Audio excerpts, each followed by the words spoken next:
Excellences, distingués invités, mesdames et messieurs, arrivée de son Excellence Paul Kagame, président de la République du Rwanda.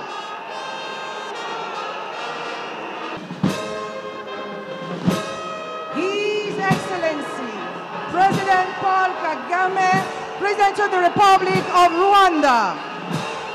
Numuhango wabereye iri Breville kuri Stade de l'Amitié witabirwa n'abakuru b'ibihugu batandukanye bya Afrika harimo n'u Rwanda Paul Kagame, Umaru Sisoko Embalo wa Guinea Bissau, Mamadi Doumbouya wa Guinea, Adama Barrow wa Gambia, Ismail Omar Guelleh wa Djibouti, Bassirou Diomaye Faye wa Senegal, Teodoro Obiang Nguema wa Guinea Equatoriale n'abandi. Naho Perezida wa Repubulika ya Demokarasi ya Kongo Felix Antoine Tshisekedi Tshilombo na Ndayishimiye Evariste w'u Burundi nabo bari mu bitabiriye ibi birori. Brice Oligui Nguema yatsinze amatora yabaye ku 12 Mata 2025 nyuma y'amezi 19 ari perezida w'inzibacyuho nyuma yo kujya ku butegetsi ahiritse Ali Bongo. Abaturage barenga 40,000 nibo bari bitabiriye ibirori muri Stade de l'Amitié iri Breville muri Gabo. Brice Clotaire Oligui Nguema aheruka mu Rwanda tariki ya 10 Kanama 2024 aho yari yitabiriye irari rya perezida wa Repubulika y'u Rwanda Paul Kagame. Mbere yaho mu kwakira umwaka 2023 nabwo yari yakoreye uruzinduko mu Rwanda ahura na Perezida Kagame. Naho Perezida wa Repubulika ya Demokarasi ya Kongo Felix Antoine Tshisekedi Tshilombo na Ndayishimiye Evariste w'u Burundi nabo bari mu bitabiriye ibi birori. Brice Oligui Nguema yatsinze amatora yabaye ku 12 Mata 2025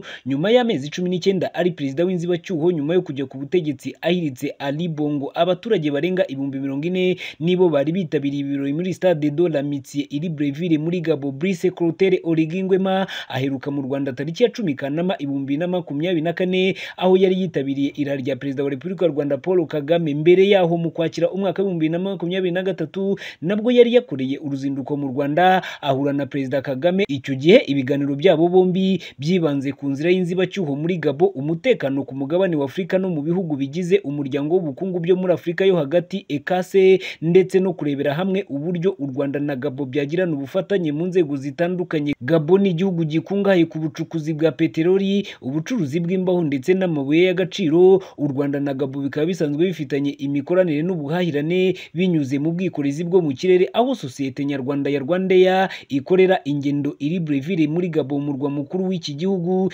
Ibihugu byombi kandi bikaba byarasinyanye amasezerano y'imikoranire mu mwaka w'1976 aza kuvugururwa muri 2010.